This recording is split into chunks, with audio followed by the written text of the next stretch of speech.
Hi guys, ఎప్పుడు ఎగ్గుతో egg curry, egg fry, egg omelette ఇవేనా? ఒక్కసారి ఈ రెసిపీ ట్రై చేయండి. ఎంత టేస్టీగా ఉంటుందో. ఇది ఎగ్ వెల్లుల్లిపాయ కారం. ఒక్కసారి ఈ కారం తిన్నారు అంటే మీరు ప్రతిసారి ఇదే చేసుకొని తింటారు. వేడి వేడి అన్నంలో ఎగ్ వెల్లుల్లిపాయ కారం వేసుకొని గుడ్డు ముక్క పైన కొంచెం నంచుకొని తింటుంటే ఉంటుందండి.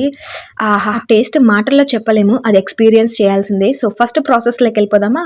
ఎగ్స్ని మంచిగా బాయిల్ చేసుకొని కట్ చేసుకోవాలి. నేనైతే థ్రెడ్ యూస్ చేసి ఇలా పీసెస్ లాగా కట్ చేస్తున్నాను. ఇలా మీలో ఎంతమంది చేస్తారు? ఇలా చేస్తే షేప్ పర్ఫెక్ట్ గా వస్తుంది. ఈ రెసిపీకి మెయిన్ ఇంగ్రీడియంట్ అయిన వెల్లుల్లిపాయ కారం ప్రిపేర్ చేద్దాం. ఒక మిక్సీ జార్ లో 2 to 3 table spoon chilli powder వేసుకొని ఒక 10-12 వెల్లుల్లిపాయలు కూడా వేసుకొని మన టేస్ట్ కి తగ్గట్టు సాల్ట్ వేసి కోర్సుగా గ్రైండ్ చేసుకోవాలి. మరి మెత్తగా ఉండకూడదు. సో ఇలా గ్రైండ్ చేసుకొని పక్కన పెట్టేసుకోవాలి. ఇప్పుడు ఒక ప్యాన్ లో ఆయిల్ వేసుకొని అందులో ఆవాలు, జీలకర్ర వేసుకున్నాక కొంచెం సాల్ట్, టర్మరిక్, చిల్లీ పౌడర్ వేసుకొని మనం ఇందాక కట్ చేసి పెట్టుకున్న ఎగ్స్ కూడా వేసుకొని మంచిగా బ్రౌన్ కలర్ వచ్చేంత వరకు ఫ్రై చేసుకోవాలి. నేను కలబెట్టినట్టు ఇలా ఓతగా కలబెట్టకండి, విరిగిపోతాయి. జస్ట్ ఇలా టాస్ చేసుకుంటే చాలు, 2 sides మంచిగా బ్రౌన్ కలర్ లైక్ వచ్చేస్తాయి. ఇలా మంచిగా ఓపిక్ గా ఫ్రై చేసుకున్న తర్వాత ఇందులో మన మెయిన్ ఇంగ్రీడియంట్ అయిన వెల్లుల్లిపాయ కారం కూడా వేసుకొని మంచిగా ఫ్రై అవ్వనివ్వాలి. ఒక 2 minutes మంచిగా కలుపుకుంటే ఎగ్కి ఈ వెల్లుల్లిపాయ కారం అంతా పట్టేస్తుంది. అలా ఆయిల్లో ఒక 2 minutes ఫ్రై అయితే అంతే, మన ఎమ్మి వెగ్ వెల్లుల్లిపాయ కారం అయితే రెడీ అయిపోతుంది.